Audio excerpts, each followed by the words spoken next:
लगता है चार्ट्स पर? यहाँ पर भी ट्रेंड काफी पॉजिटिव बना हुआ है और काफी समय से हम यहाँ पर हाई टॉप्स हायर बॉटम बनते हुए देख रहे हैं। करीब कंसोलिडेशन 7-8 दिनों का था, कल एक फ्रेश ब्रेकआउट देखने को मिला है। मेरे हिसाब से यहाँ पर भी रैली कंटिन्यू रहेगी। 200 करीब 150 रुपए का आपको स्टॉप लॉस सकता है। 4350 के आपके स्टॉप लॉसेस रहेंगे, लेकिन ऊपर की तरफ आप करीब करीब 4700 रुपए तक के टारगेट्स आने वाले 2 से 3 दिनों में देख सकते हैं टाटा एल्क्सी में। तो बिल्कुल यहाँ पर फोकस बनाए रखना है आपको। चलिए, तो सारे के सारे नंबर्स अव्वल दर्जे के आपने हाउस व्यू सुना, विप्रो पे, साइन पे, आशीष से नंबर्स को आपने समझा। पोस्ट ओपनिंग अगर आप देखें इनके ऑप्शंस को और फ्यूचर्स को चेस करने की कोशिश करेंगे as per risk reward ratio.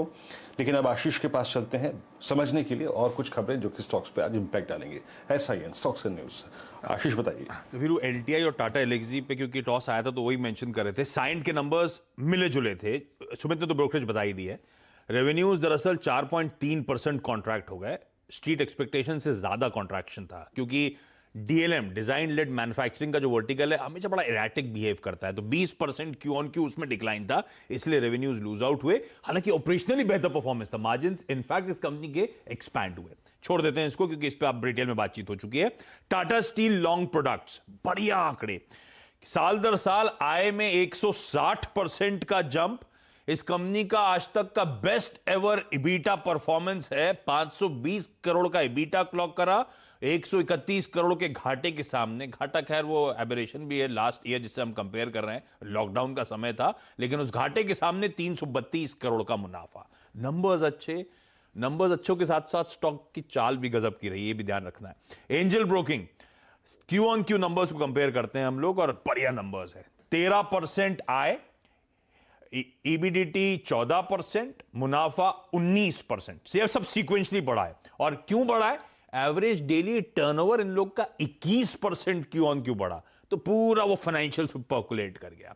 दूसरी इंटरेस्टिंग बात, हम लोग अभी शेलसर के साथ एक दो दिन पहले चर्चा ही कर रहे थे कैसे ये लोग फिनटेक कंपनीज बन रही हैं, तो इनका एक फिनटेक वेंचर, ये कह रहे हैं नए रेवेन्यू स्ट्रीम्स जो हैं अब टेक प्लेटफॉर्म से आ रहे हैं, तो अपने आपको एक फिनटेक के प्लेयर में ये लोग बदलते हुए नजर आ रहे हैं। एक नया मास्टर ब्रांड एंजल वन होगा जो जेन जेड से कनेक्ट करने में इस कंपनी को मदद करेगा।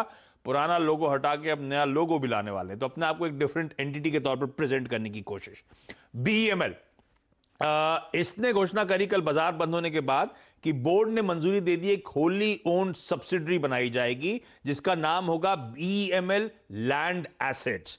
तो आपको याद होगा मिनिस्ट्री ऑफ डिफेंस, दीपम और नीति आयोग की सलाह पर वो सरप्लस लैंड और एसेट्स का डीमर्जर करना था।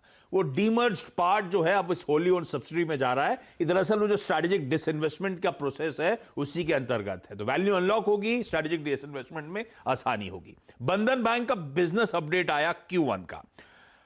डिपॉजिट साल दर साल 27% बढ़े, पर क्यू ऑन क्यू करीब 1% का दबाव। एडवांसेस साल दर साल 8% बढ़े, पर क्यू ऑन क्यू 8% की कमजोरी है, और हाईएस्ट डिक्लाइन है क्यू ऑन क्यू बैंक की अब तक की हिस्ट्री में। एविएशन रडार पर रखिएगा, jet fuel hike, prices hike हुए हैं, पर उससे ज्यादा लोग ज्यादा ऑक्यूपेंसीज और किस तरह से वो जुलाई के एंड में जो अब तक कैपेसिटी यूटिलाइजेशन लेवल सरकार ने सेट करें उसे इंक्रीज करेंगे, उस पर ज्यादा फोकस करेंगे। और बिंदो फार्मा की एक दवा है बैक्लोफिन ड्रग, जिसे US FDA ने मंजूरी दे दी है। आज रिजल्ट्स में HDFC AMC, L&T finance holdings, just dial और डेन नेटवर्क के नंबर्स आने। जस्ट डायल की एक ऑल इंपॉर्टेंट फंड रेजिंग पर बोर्ड मीट भी है, जिससे पहले बहुत सुगबुगाहट थी, इसीलिए स्टॉक को और भी रडार पर रखेंगे। वायदा बैन में ना कोई नया आया ना कोई बाहर गया, जो थे जस के तहत बने हुए हैं। तो granules, Indiabulls housing, Idea, national aluminium, NMDC, PNB, SAIL, Sun TV, सब बैन में as it is continue.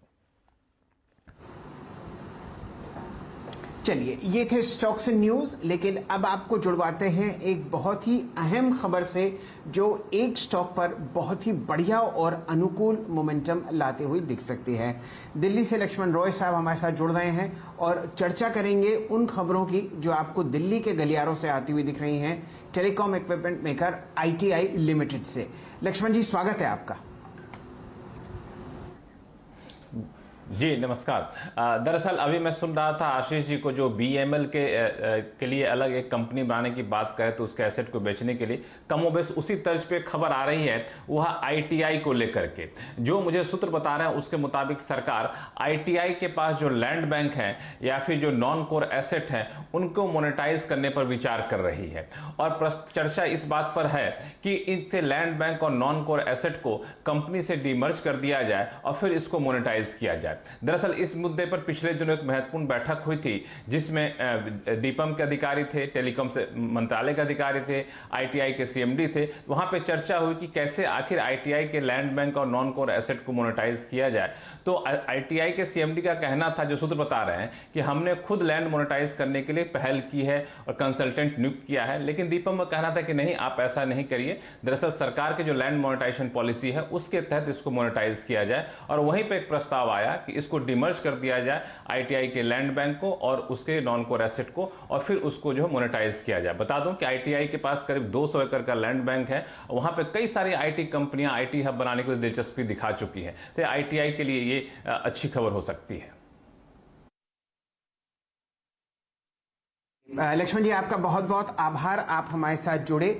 ITI आपको दिखेगा आशीष जी की टीम में कम से कम चौथे पायदान पर, और इस पर चार्ट चेक करते हुए दिखेंगे मानस जायसवाल साहब।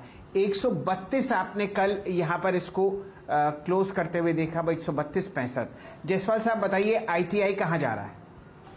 देखिए, काफी दिन से हम कंसोलिडेशन देख रहे थे, लेकिन कल के मूव को देख के लगता है कि शायद ये कंसोलिडेशन का फेज अब समाप्त हो जाएगा और एक बढ़िया मूव देखने को मिलेगा।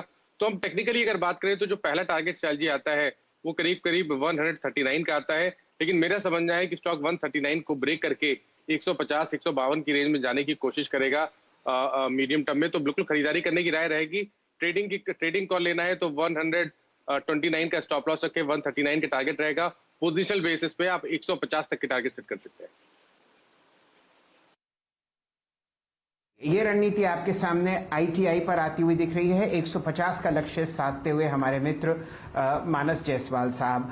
अब आपको दिखाते हैं बहुत ही बढ़िया आईपीओ 360 का रिव्यू। आज आप जोमेटो के आईपीओ को बंद होते हुए देखेंगे, लेकिन प्रभु जैसे ही एक दरवाजा बंद करते हैं दूसरा खोल देते हैं। तत्व फार्मा का आईपीओ आपके सामने खुलता हुआ दिख रहा है। 1073 से 1083 की प्राइस रेंज है। कौन कौन सी और डिटेल्स हैं जहां पर आपको इस